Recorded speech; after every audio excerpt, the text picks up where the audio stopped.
Honk. Hey, I've heard that before. Welcome, everybody. Welcome, Arvanauts. Welcome, everyone, to one of my favorite nights that we have on this channel every year. It is hard for me to imagine that we are back again at this time. What even is time? But I am very excited to have everyone back for a holiday tradition as the amazing Arvocalists perform Charles Dickens' A Christmas Carol. I am super excited for this. My favorite story. It is, I think, one of the best stories ever written. And it is a perfect holiday experience, regardless of your religious persuasion. There are major important messages, and they're not just saccharine, everything's happy, oh, happy-go-lucky. There's a lot of darkness in this, too, and a lot of sort of nuance and maturity to it, I think, even if the end is a certain more positive experience. So very, very excited to have everyone back here for this, along with our large group of our vocalists today as we are moving along. I'm very excited for it. But before I go any further, I'm not going to note stuff that I noted before, except to say, please follow all the things, the channel, the YouTube, the Discord, the Twitter, the Blue Sky, the website for this, arvaneleron.com. Please support us financially, ! Arv Treon. Please sub to the channel. Please check out as well the publishing stuff, my Icarus, my Tales and Tomes from the Forbidden Library, and my Grey Shade, Renegade, Heretic, Grey Assassin trilogy as well. And as always, ! BLM, Black Lives Matter, important to affirm and assert the significance and importance of Black lives. ! Help Now, the World Health Organization page on suicide prevention. Important to reach out to others when you need help and reach out to others when they need help as well. And ! Ukraine, UKRAINE, to help the people of Ukraine as they fight back against an illegal and illegitimate war with bravery and courage. And send the message we will do so for others in the future as well. And I want to go that fast because I want us to get right into this amazing, awesome experience. It is an honor to be able to bring people, good friends and good actors all onto into this mix. And so I am going to unmute myself and apologize to anyone I interrupted because I couldn't hear them, because I can't hear them. And then I'm going to unmute them. And last but certainly not least, I knew there was a reason I quit this show. Head over to reveal the impressive and awesome Arvocalist crew. And some of these, I'm back. For those of you who have seen this before and have seen many of these, you may recognize some people. Of course, the regular in quotes Arvocalists, our current Arvocalist crew. But also, you may recognize a few people blast from the past, as it were, who have rejoined us today.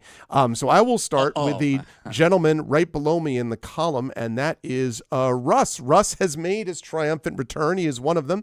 Russ was one of our original vocalists way back in the day, and he's back with us for the holiday season. Thank you, my friend. How you doing, Russ? How are you? How's the universe with you and all that? And how are you feeling about being back for Christmas Carol today? I'm well. Thanks for having me back, Arv. We're in the hybrid part of the year where my kids are on winter break and my wife is not, so I get to watch them all day, and that's how I know that we're in the holiday season. And Russ and I have also been playing, along with a mutual friend of ours, a little bit of Return to Moria, and I'm here to tell you that game is fun. And we have Dwarven been Minecraft. Dwarven Minecraft, including the singing. It really, dude, it's a lot of fun. It really is. Yeah, sounds incredible. It's a good time. So I have to talk to you. I'll have to talk to you more about that as a person who enjoys a bit of Lord of the Rings now and again. Anyway, but it's great to have Russ back with us. And the only one that we do not have Dot or Tren, unfortunately, this evening. Neither one was able to make it, although they both send their best and love and all that kind of good stuff, but they couldn't make it now. But we do have one of the originals, and I'll introduce another one of them. He's at the bottom of the column. But thank you, Russ. I'm excited for this tonight. Also excited, the person right below Russ is one of our three regulars we have with us today, and that, of course, is Zach Clay, also the master of the notes, who has the notes for us. Zach, how you doing, my friend? How's everything with you and all that? And any thoughts about being involved in this? What is this? You're like fifth? I think so. It honestly, Christmas Carol? Yeah, fifth, wow. I believe. Really? Yeah. Lord. That's a few. Yeah, no, it's becoming a great tradition and something I look forward to every year. I've been doing well. I have lots of Dungeons and Dragons and other tabletop stuff all through this week. I have trying a new game with a student of mine who has graduated, who has been a long time DM. I realized, wait, I have never been DM'd by this student. This student was lauded as like our most amazing DM at our program that we had, and so she invited me back out to try this new game. So that's gonna be good.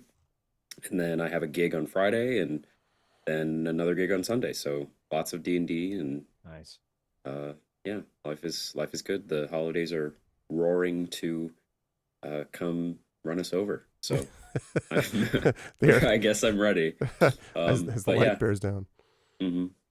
So yeah, no, I'm here. I'm excited, and yeah, let's do it. Let's do this. Awesome. And definitely check out, Zach and I are going to be doing another, in fact, I'm going to drop Zach a line about this tonight or tomorrow about doing our next long recording of Gen GMs. But definitely do subscribe to us over there if you want to know more about that stuff. Do it. I'm a subscriber. Yeah. Hey, listen, if Indy subscribes, it's legit. I mean, this is as the main influencer here, Indy knows, so.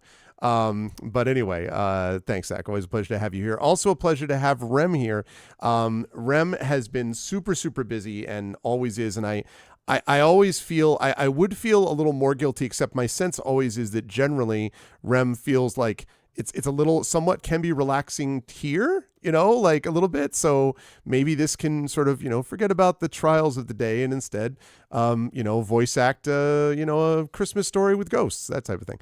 How are you, Rem? Thank you for joining us despite the busyness. How are you feeling and all that? And any thoughts about doing Christmas Carol again this year?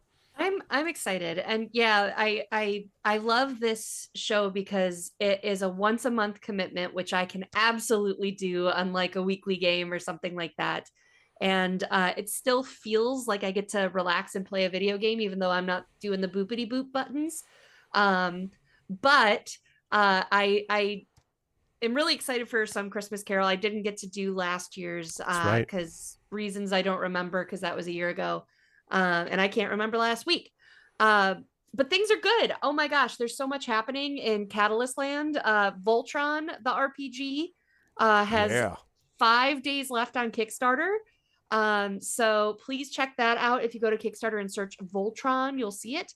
There are 2 different books. So if you like the new Netflix Legendary Defender, there's a book for you. And if you like the old Defenders of the Universe, there's a book for you. As God intended, by the way.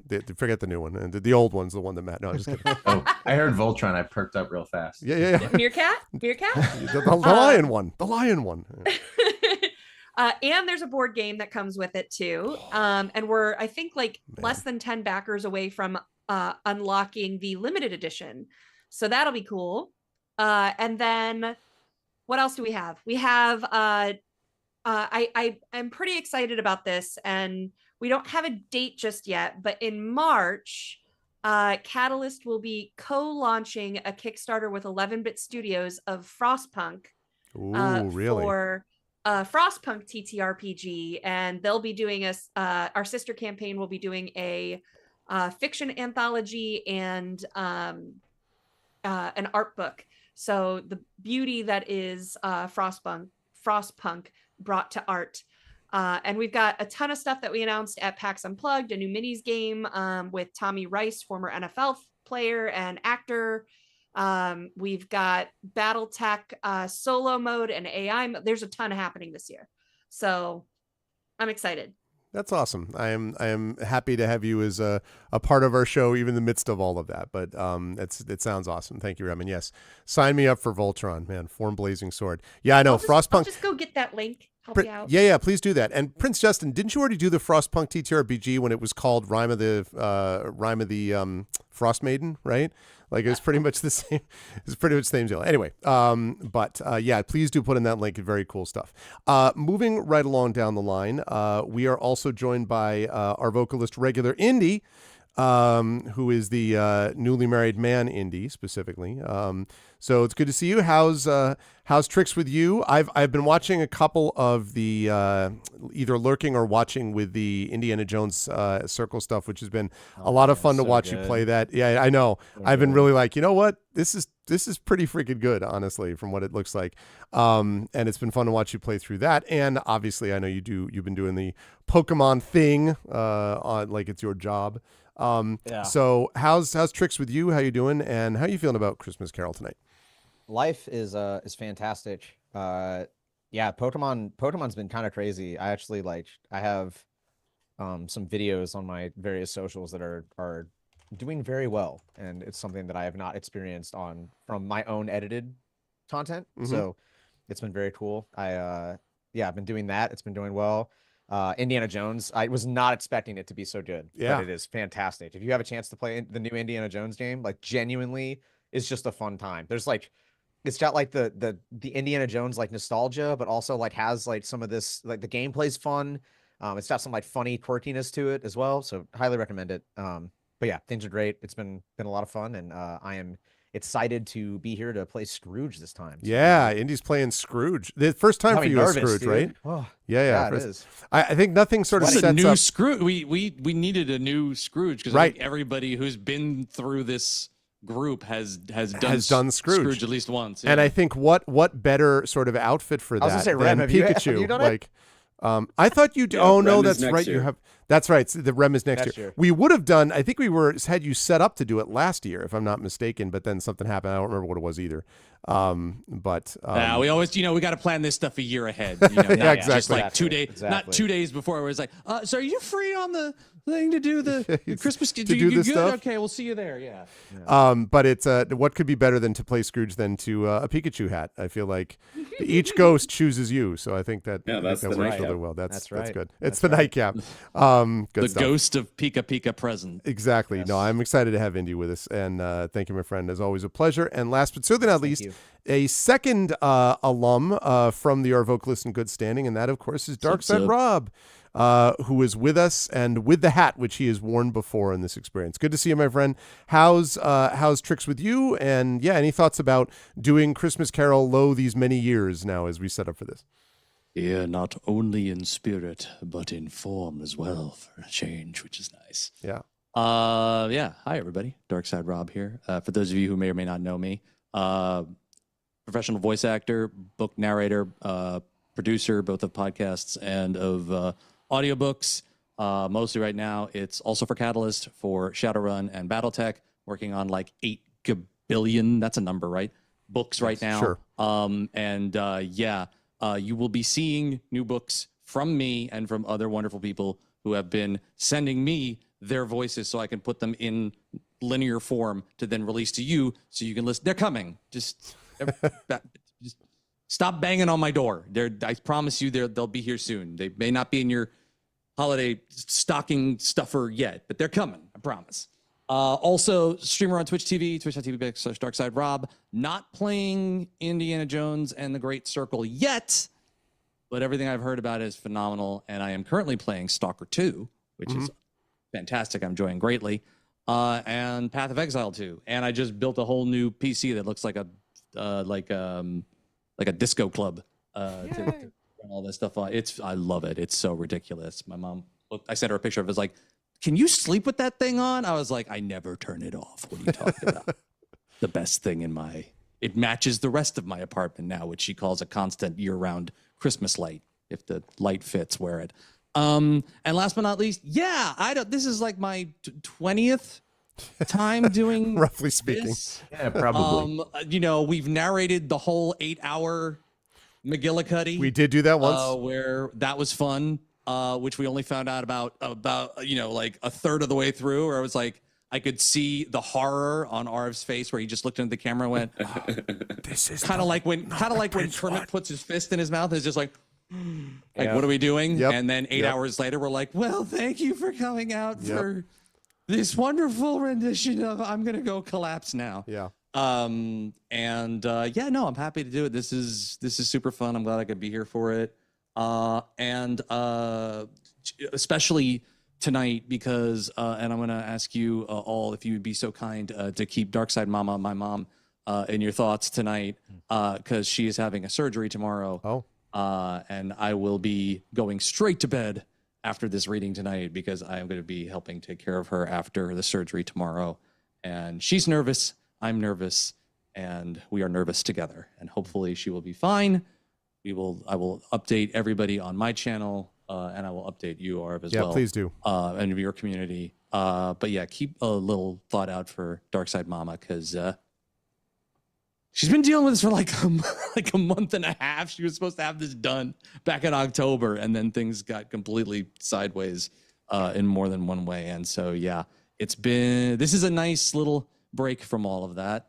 And I'm happy to be here and do this again and do a part which I will say I get great joy out of doing this part. I won't tell you which part it is, but if you've been here for this in the past, you know that I've had much fun with it. So it's going to be awesome. I will and say yes, no more. I will let my work talk for me. And all's best wishes. I know you're very close to both your folks, but I know you're very close to your mom. So best wishes and yeah, my dad's fine. He's fine. Don't worry about him. Don't worry. My dad's he's great. He's but like in the spirit of the holidays and all this. This is a story of hope ultimately, and that's what we're looking at. So, all right, let's get to this, people. Chat, as you can see, I have on the screen here, this is A Christmas Carol, and if you wish to follow along at home, this is the version that was abridged by Charles Dickens himself for his public readings. You can find it at scroogeandmarley.org.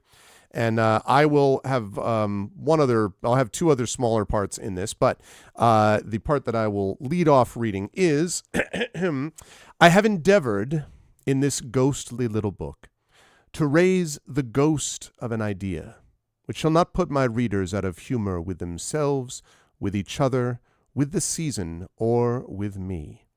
May it haunt their houses pleasantly, and no one wish to lay it. Their faithful friend and servant, C.D., December 1843. And on we go with Marley's Ghost. All right. Marley was dead to begin with. There is no doubt whatever about that. The register of his burial was signed by the clergyman, the clerk, the undertaker, and the chief mourner. Scrooge signed it, and Scrooge's name was good upon change for anything he chose to put his hand to. Old Marley was as dead as a doornail. Scrooge knew he was dead? Of course he did.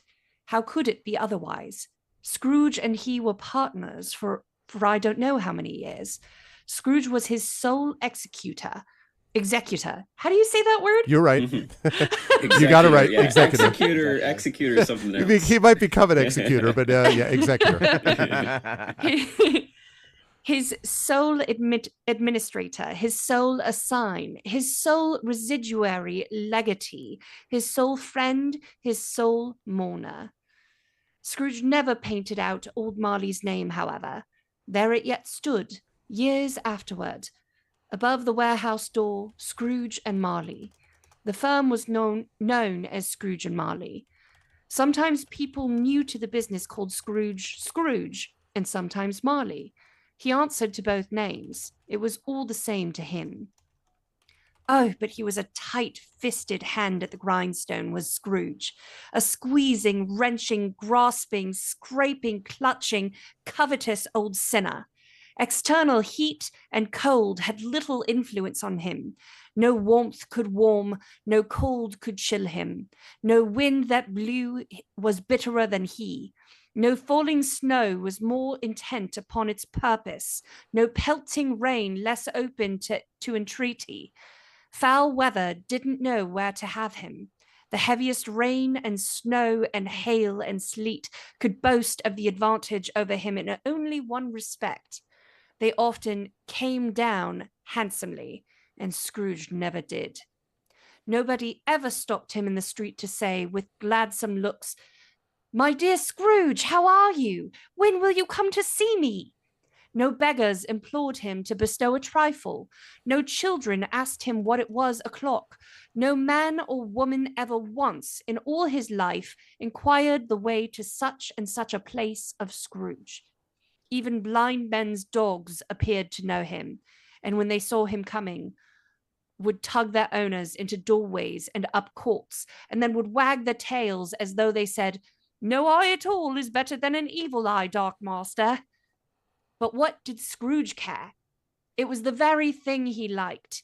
To edge his way along the crowded paths of life, warning all human sympathy to keep its distance, was what the knowing ones call nuts to Scrooge.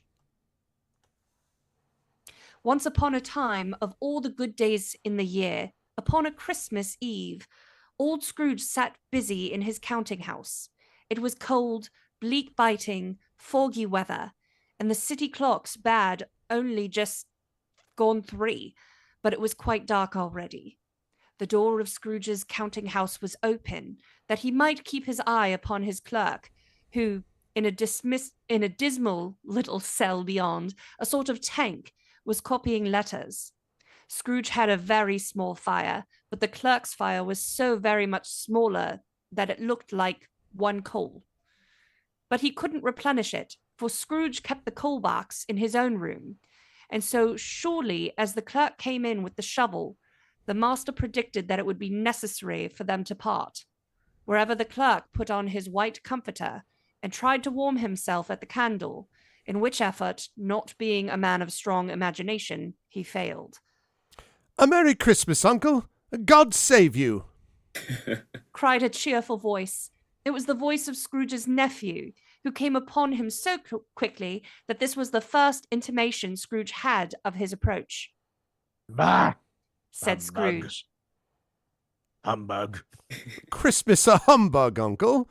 Oh, you don't mean that, I'm sure." "I do. Out upon Merry Christmas. What Christmas time to you but a time for paying bills without money, a time for finding yourself a year older and not an hour richer, a time for balancing your books and having every item in 'em through a round dozen of months presented dead against you? Find my will every idiot who goes about with Merry Christmas on his lips should be boiled with his own pudding. Buried with a stake of holly through his heart he should. Uncle! Nephew, keep Christmas in your own way and let me keep it in mine." Keep it? But you don't keep it. "Let me leave it alone, then. Much good may it do you. Much good it has ever done you." There are many things from which I might have derived good, by which I have not profited, I dare say, Christmas among the rest. But I am sure I have always thought of Christmas time when it has come round, apart from the veneration due to its sacred origin, if anything belonging to it can be apart from that, as a good time. A kind, forgiving, charitable, pleasant time.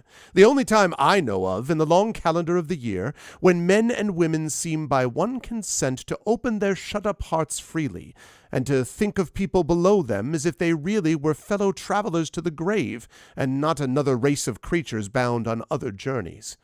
And therefore, Uncle, though it has never put a scrap of gold or silver in my pocket, I believe that it has done me good, and will do me good, and I say God bless it. The clerk in the tank involuntarily applauded. That's a hard word to say, Yes, he did. "Let me hear another sound from you, said Scrooge. and you'll keep your Christmas by losing your situation. You're quite a powerful speaker, sir," he added, turning to his nephew. "I wonder you don't go into Parliament." Don't be angry, Uncle. Come, dine with us tomorrow. Scrooge said that he would see him. Yes, indeed, he did. He went the whole length of the expression and said that he would see him in that extremity first. But why? Cried Scrooge's nephew. Why? "Why did you get married?" Because I fell in love. "Because you fell in love?" Growled Scrooge, as if that were the only thing in the world more ridiculous than a Merry Christmas. "Good afternoon." Nay, Uncle, but you never came to see me before that happened. Why give it as a reason for not coming now? "Good afternoon." I want nothing from you. I ask nothing of you. Why cannot we be Good friends? afternoon. I am sorry with all my heart to find you so resolute. We have never had any quarrel to which I have been a party. But I have made the trial an homage to Christmas, and I'll keep my Christmas humor to the last. So, a Merry Christmas, Uncle. Good afternoon. And a Happy New Year. Good afternoon. His nephew left the room without an angry word, notwithstanding. The clerk, in letting Scrooge's nephew out, had let 2 other people in. They were portly gentlemen, pleasant to behold, and now stood with their hats off in Scrooge's office. They had books and papers in their hands and bowed to him.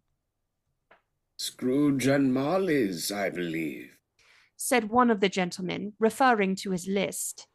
Ah, have I the pleasure of addressing Mr. Scrooge or Mr. Marley? Mr. Marley has been dead these 7 years. He died 7 years ago, this very night. Ah, at this festive season of the year, Mr. Scrooge, said the gentleman, taking up a pen.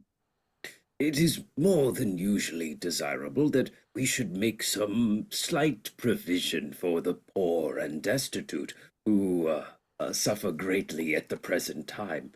Many thousands are in want of common necessaries. Hundreds of thousands are in want of common comforts, sir.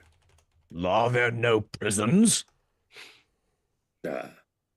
Plenty of prisons, but under the impression that they scarcely furnish Christian cheer of mind or body to the unoffending multitude, few of us are endeavoring to raise a fund to buy the poor some meat and drink and means of warmth. We choose this time because it is a time of all others when want is keenly felt and abundance rejoices. So what shall I put you down for? Nothing. You wish to be anonymous? I wish to be left alone. Since you ask me what I wish, gentlemen, that is my answer. Don't make merry myself at Christmas, and I can't afford to make idle people merry. I help to support the prisons and the workhouses. They cost enough, and those who are bad off must go there. Many can't go there, and many would rather die. If they would rather die, they better do it, and decrease the surplus population. Nice. At length, the hour of shutting up the counting house arrived. Shut with an up. ill That was a little throw out to Trent. Yes. It's Shut in up! reference This is to a the Ace judge Attorney in Ace Attorney. No, not you, Rem. You're doing great. You're doing great. Yeah, Yeah, next time, lead with the joke. The one joke that you don't want interpreted wrong. With an ill will, Scrooge, dismounting from his stool, tacitly admitted the fact to the expectant clerk in the tank, who instantly snuffed his candle out and put on his hat. You'll want all day tomorrow, I suppose. If quite convenient, sir. It is not convenient, and it is not fair. If I was to stop half a crown for it, you'd think yourself mightily ill-used, I'll be bound. Sorry, hold on a sec. Isn't that Cratchit? I think it's Oh, is it? Cratchit. You're Oh, doing the sorry. if quite convenient. My bad. Yeah, you'll want it tomorrow because you're not doing Cratchit, are you, Zach, or are you? I thought that was Russ doing that. That is Russ doing that. Okay, yeah, so I didn't ever see Cratchit, so I yeah, it he was still just the counting man. It's true. He doesn't actually show up here until you happen to know. But yeah, It's a bit he's the one. difficult to not have the version with the characters before they. I know, but then we Oh, get yeah. So you wanted it tomorrow, I suppose, if quite convenient, is Cratchit saying that. Wait, was I reading correctly though? You were fine. Yeah, it was just Zach Okay, jumped in okay, because okay. there are no numbers there, obviously. But yeah, that Got should be Cratchit. Okay, It so is double not back real quick. convenient. Yeah, so go ahead with you'll maybe start with you'll want all day. You'll want all day tomorrow, I suppose. Russ. Oh, so this is Cratchit? If quite convenient, sir, is Cratchit. Yes. Okay, got it. No context clues. If quite convenient, sir. It is not convenient, and it is not fair. If I was to stop half a crown for it, you'd think yourself mightily ill-used, I'll be bound. Yes, sir. And yet you don't think me ill-used when I pay a day's wages for no work. It's only once a year, sir. A poor excuse for picking a man's pocket every 25th of December. But I suppose you must have the whole day. Be here all the earlier next morning. I will, I promise. The clerk promised that he would, and Scrooge walked out with a growl. The office was closed in a twinkling, and the clerk, with the long ends of his white comforter dangling below his waist, for he boasted no greatcoat, went down a slide at the end of a lane of boys 20 times in honor of its being Christmas Eve, and then ran home as hard as he could pelt to play at blind man's buff. Scrooge took his melancholy dinner in his usual melancholy tavern, and having read all the newspapers and beguiled the rest of the evening with his banker's book, went home to bed. He lived in chambers which had once belonged to his deceased partner.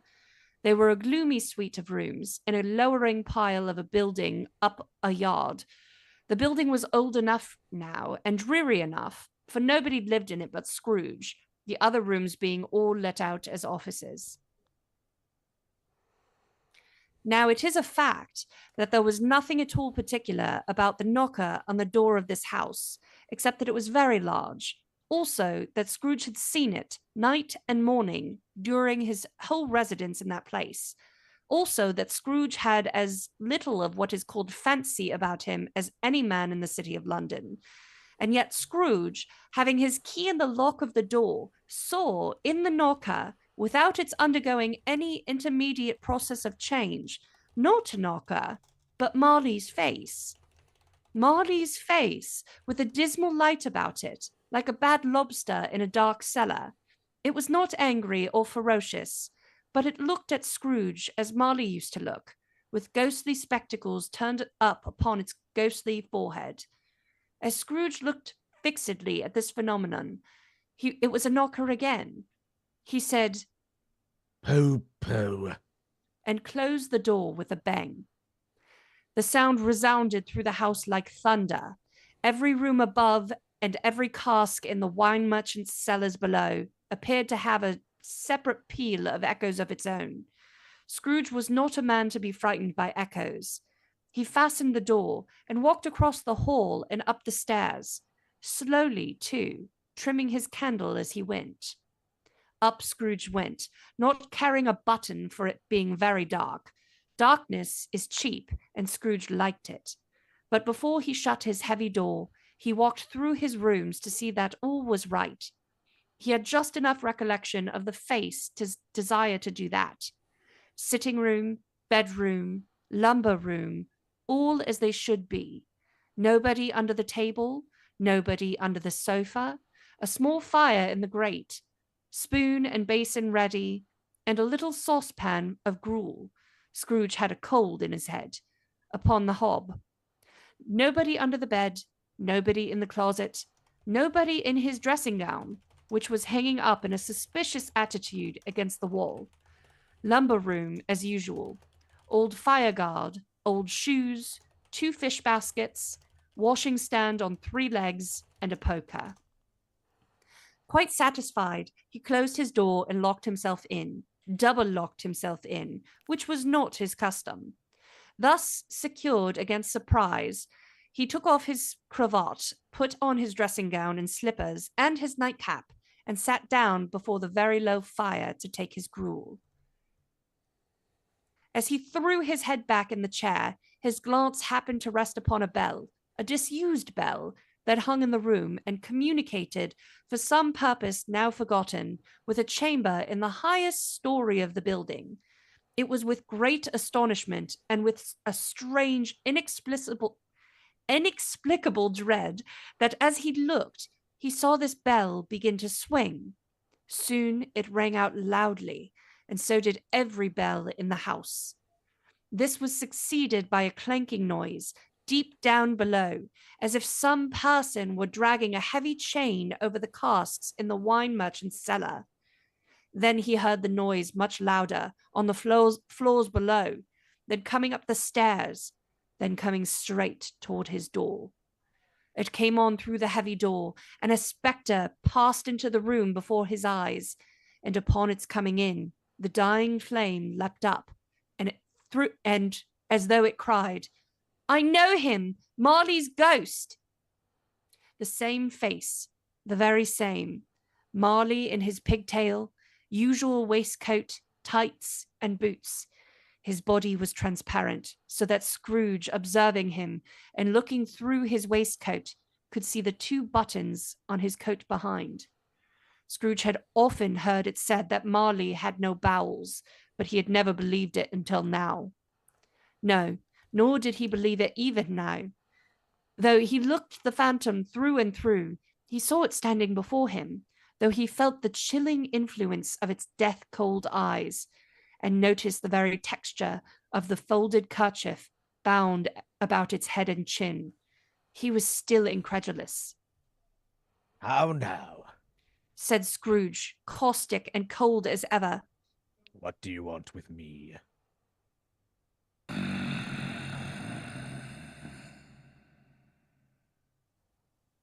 Much. Marley's voice, no doubt about it. "Who are you?" Asked me who I was. "Who were you then?"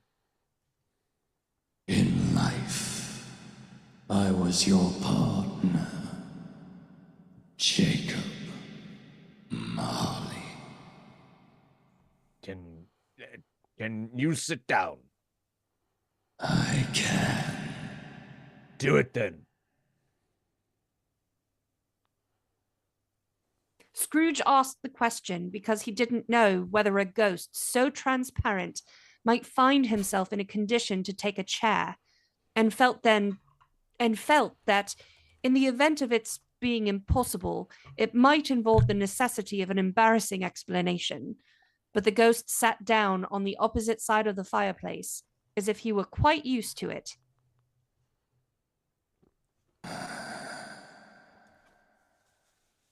You don't believe in me. I don't. What evidence would you have of my reality beyond that of your senses? I don't know. Why do you doubt your senses? Because a little thing affects them. A slight disorder of the stomach makes them cheats. You may be an undigested bit of beef, a blot of mustard, a crumb of cheese, a fragment of an underdone potato. There's more gravy than a grave about you, whatever you are. Scrooge was not much in the habit of cracking jokes, nor did he feel in his heart by any means waggish then. The truth is that he tried to be smart as a means of distracting his own attention and keeping down his horror. But now, sorry, I couldn't see the scroll. Yeah, sorry. I'm trying to stay with it as much as I can. But how much greater was his horror when the phantom, taking off the bandage round its head, as if it were too warm to wear indoors, its lower jaw dropped down upon its breast. Mercy! Dreadful apparition! Why do you trouble me? Why do spirits walk the earth, and why do they come to me? It is a required of every man that the spirits within him should walk abroad among his fellow man and travel far and wide. And if that spirit goes not forth in life, it is condemned to do so after death. I cannot tell you all I would. A very little more is permitted to me. I cannot rest. I cannot stay. I cannot linger anywhere. My spirit never walked beyond our counting house. Mark me. In life, my spirit never roved beyond beyond the narrow limits of our money-changing whole. And weary journeys lie before me. 7 years dead. You're traveling all the time.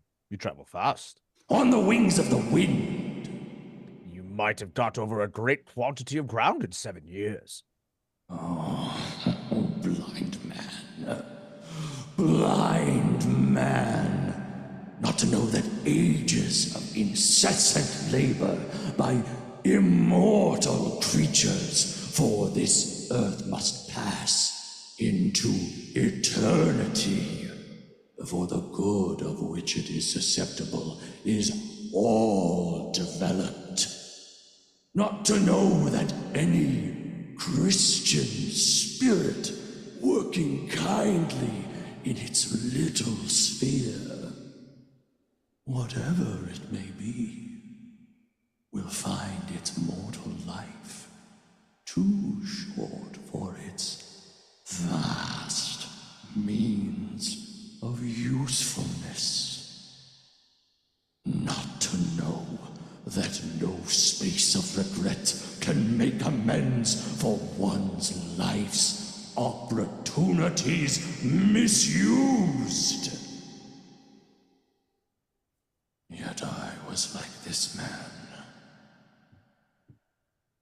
I was once like this man. But you were always a good man of business, Jacob. Faltered Scrooge, who now began to apply this to himself. Business! Cried the ghost, wringing its hands again. Mankind was my business. The common welfare was my business. Charity, mercy, forbearance, benevolence were all my business. The dealings of my trade were but a drop in water. The comprehensive ocean of my business. Scrooge was very much dismayed to hear the spectre going on at this rate, and began to quake exceedingly. Hear me. My time is nearly gone. I will. Don't be hard on me. Don't be flowery, Jacob, pray. Hear me. I am here tonight to warn you that you have yet a chance and hope of escaping my fate. A chance and hope of my procuring Ebenezer. You were always a good friend to me. Thank you. You will be haunted by 3 spirits. 3 spirits. 3. Not 1, but 2, but 3. Is that the chance and hope you mentioned, Jacob? I think I'd rather not. Without their visits, you cannot hope to shun the path I tread. Pardon me, I don't know what that was. It's been a few weeks since I untied my jaw. Give me another chance. Expect the first. Expecto Patronum. Expect all of the expectations. The first tomorrow night, when the bell tolls 1. Expect the second on the next night at the same hour. The third upon the next night when the last stroke of 12 has ceased to vibrate. Look to see me no more, and look that for your own sake you remember what has passed between us. It walked backward from him, and at every step it took, The window raised itself a little, so that when the apparition reached it, it was wide open. Scrooge closed the window and examined the door by which the ghost had entered. It was double locked, as he had locked it with his own hands, and the bolts were undisturbed. Scrooge tried to say, but stopped at the first syllable. Nice.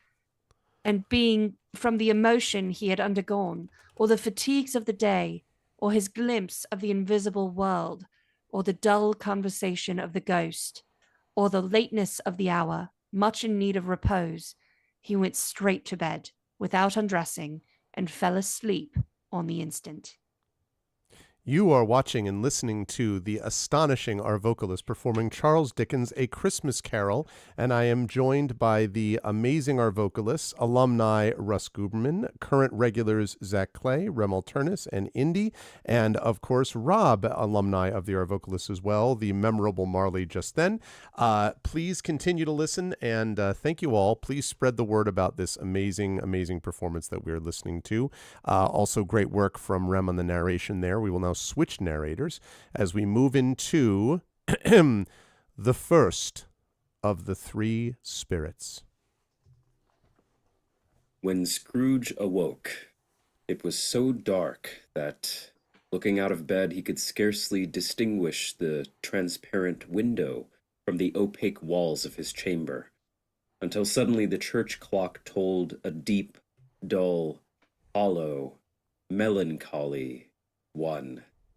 Greg, do you have a slightly full thermos that you can hit with a pen to make the sound? Please. Ah, yes. Perfect. Light flashed up in the room upon the instant, and the curtains of his bed were drawn aside by a strange figure, like a child, yet not so like a child as like an old man, viewed through some supernatural medium, which gave him the appearance of having receded from the view and being diminished to a child's proportions. Its hair, which hung about its neck and down its back, was white as if with age, and yet the face had not a wrinkle in it, and the tenderest bloom was on the skin. It held a branch of fresh green holly in its hand, and in singular contradiction of that wintry emblem, had its dress trimmed with summer flowers. But the strangest thing about it was that from the crown of its head there sprung a bright, clear jet of light, by which all this was visible, and which was doubtless the occasion of its using, in its duller moments, a great extinguisher for a cap, which it now held under its arm. Are you the spirit, sir, whose coming was foretold to me? I can't remember Christmas Carol. Is this the bouncy jovial one? Or No, is this... Christmas Past is the sort of airy, light, I am, type of thing. Okay, Yeah. okay. And then Scrooge played by Buster Poindexter, strangely. I am. Who and what are you? I am the ghost of Christmas past. Long past? No, your past. The things that you will see with me are shadows of the things that have been. They will have no consciousness of us. Scrooge then made bold to inquire what business brought him there. Your welfare. Rise and walk with me. It would have been in vain for Scrooge to plead that the weather and the hour were not adapted to pedestrian purposes. That bed was warm and the thermometer a long way below freezing, that he was clad but lightly in his slippers, dressing gown, and nightcap, Pikachu nightcap, and that he had a cold upon him at that time. The grasp, though gentle as a woman's hand, was not to be resisted. He rose, but finding that the spirit made towards the window, clasped its robe in supplication. I am a mortal, and liable to fall. Bear but a touch of my hand there, said the spirit, laying it upon his heart. and you shall be upheld in more than this. As the words were spoken, they passed through the wall and stood in the busy thoroughfares of a city. It was made plain enough by the dressing of the shops that here too it was Christmas time. The ghost stopped at a certain warehouse door and asked Scrooge if he knew it. Know it? Was I apprenticed here? They went in, at sight of an old gentleman in a Welsh wig, sitting behind such a high desk that if he had been 2 inches taller, he must have knocked his head against the ceiling. Scrooge cried in great excitement. Why, it's old Fezziwig. Bless his heart, it's Fezziwig, alive again. Old Fezziwig laid down his pen and looked up at the clock, which pointed to the hour of 7. He rubbed his hands, adjusted his capacious waistcoat, laughed all over himself, from his shoes to his organ of benevolence, whatever that is, and called out in a comfortable, oily, rich, fat, jovial voice, "Yo ho ho there, Ebenezer, Dick!" A living and moving picture of Scrooge's former self, a young man, came briskly in, accompanied by his fellow prentice. Dick Wilkins, to be sure, said Scrooge to the ghost. My old fellow prentice, bless me, yes. He was very much attached to me, was Dick. Poor Dick. Dear, dear. "Yo, my boys," said Fezziwig. "No more work tonight. Christmas Eve, Dick. Christmas, Ebenezer. Let's have the shutters up before a man can say Jack Robinson." Jack Robinson. Oh. What was that? Did you Must hear have been the wind. Yeah. I think that was Jack Robinson. "Clear away, my lads. Let's have lots of room here." Clear away. There was nothing they wouldn't have cleared away, or couldn't have cleared away with old Fezziwig looking on. It was done in a minute. Every movable was packed off, as if it were dismissed from public life forevermore. The floor was swept and watered. The lamps were trimmed. Fuel was heaped upon the fire, and the warehouse was as snug and warm and dry and bright a ballroom as you would desire to see upon a winter's night. In came a fiddler with a music book, and went up to the lofty desk and made an orchestra of it, and tuned like 50 stomach aches. In came Mrs. Fezziwig, one vast substantial smile. In came the 3 Miss Fezziwigs, beaming and lovable. In came the 6 young followers whose hearts they broke. In came all the young men and women employed in the business. In came the housemaid with her cousin the baker. In came the cook with her brother's particular friend, the milkman. In they all came one after another, some shyly, some boldly, some gracefully, some awkwardly, some pushing, some pulling. In they all came, anyhow and everyhow. Away they all went, 20 couple at once, hands half round and back again the other way, down in the middle and up again, round and round in various stages of affectionate grouping. Old top couple always turning up in the wrong place, new top couple starting off again as soon as they got there, all top couples at last and not a bottom one to help them. When this result was brought about, old Fezziwig, clapping his hands to stop the dance, cried out, "Well done!" And the fiddler plunged his hot face into a pot of porter especially provided for that purpose. There were more dances, and there were forfeits, and more dances, and there was cake, and there was a great piece of cold roast, and there was a great piece of cold boiled, and there were mince pies, and plenty of beer. But the great effect of the evening came after the roast and boiled, when the fiddler struck up Sir Roger de Coverley. And old Fezziwig stood out to dance with Mrs. Fezziwig, top couple too, with a good stiff piece of work cut out for them, 3 or 4 and 20 pair of partners, people who were not to be trifled with, people who would dance and had no notion of walking. But if they had been twice as many, 4 times, old Fezziwig would have been a match for them, and so would Mrs. Fezziwig. As to her, she was worthy to be his partner in every sense of the term. Positive light appeared to issue from Fezziwig's calves. They shone in every part of the dance. You couldn't have predicted at any given time what would become of him next. And when old Fezziwig and Mrs. Fezziwig had gone all through the dance, advance and retire, turn your partner, bow and curtsy, corkscrew, thread the needle, and back again to your place, Fezziwig cut so deftly that he appeared to wink with his legs. When the clock struck 11, this domestic ball broke up. Mr. and Mrs. Fezziwig took their stations, one on either side the door, and, shaking hands with every person individually as he or she went out, wished him or her a Merry Christmas. When everybody had retired but the two prentices, they did the same to them, and thus the cheerful voices died away, and the lads were left to their beds, which were under a counter in the back shop.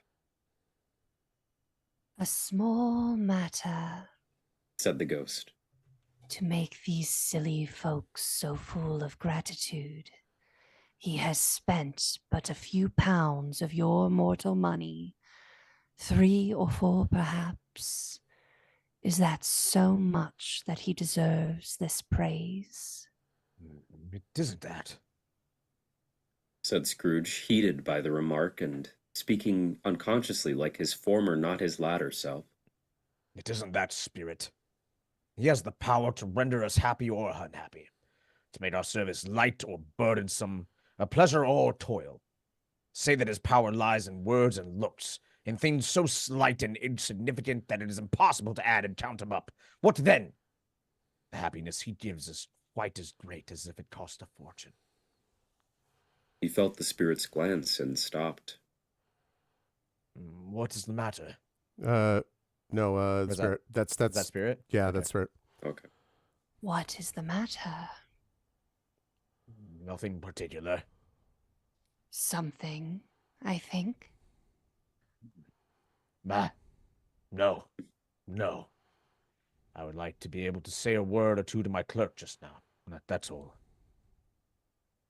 My time grows short. Observed the spirit. Quick! This was not addressed to Scrooge or to any one whom he could see, but it produced an immediate effect. For again he saw himself. He was older now, a man in the prime of life. He was not alone, but sat by the side of a fair young girl in a black dress, in whose eyes there were tears.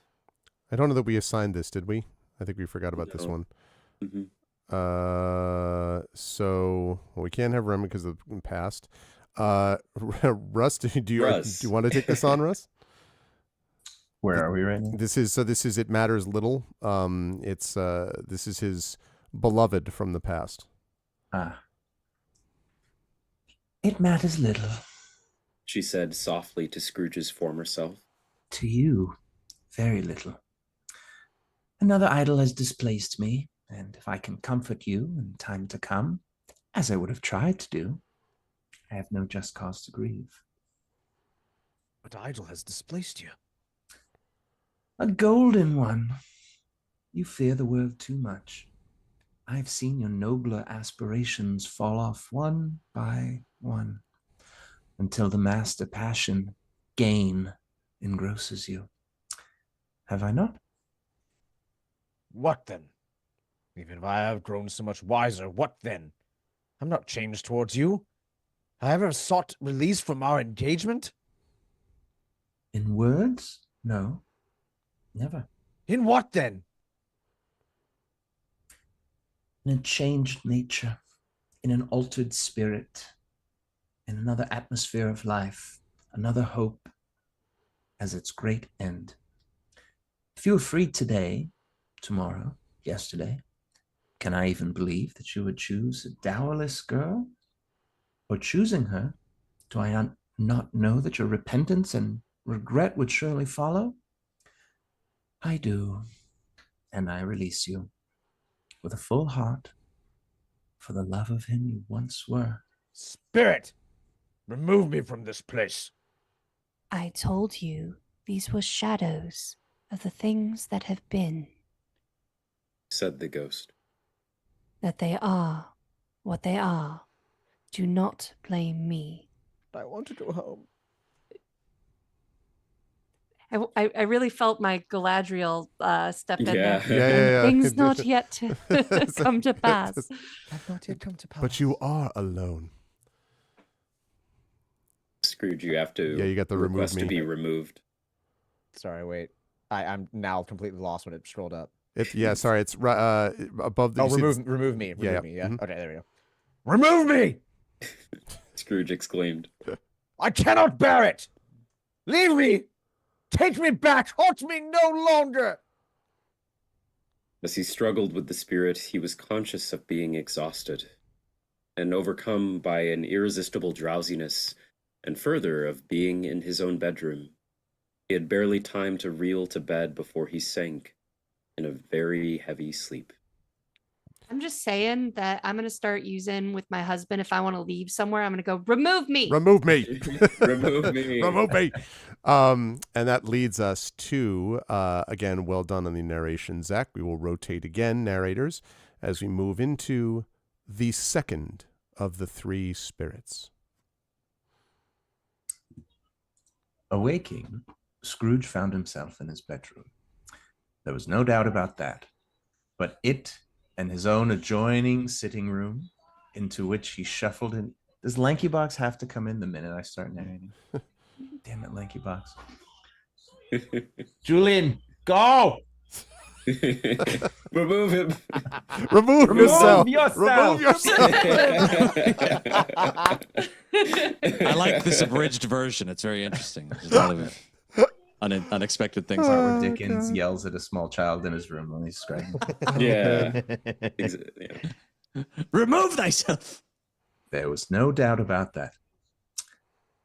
But it and its own adjoining sitting room, into which he shuffled in his slippers, attracted by a great light there, had undergone a surprising transformation. The wall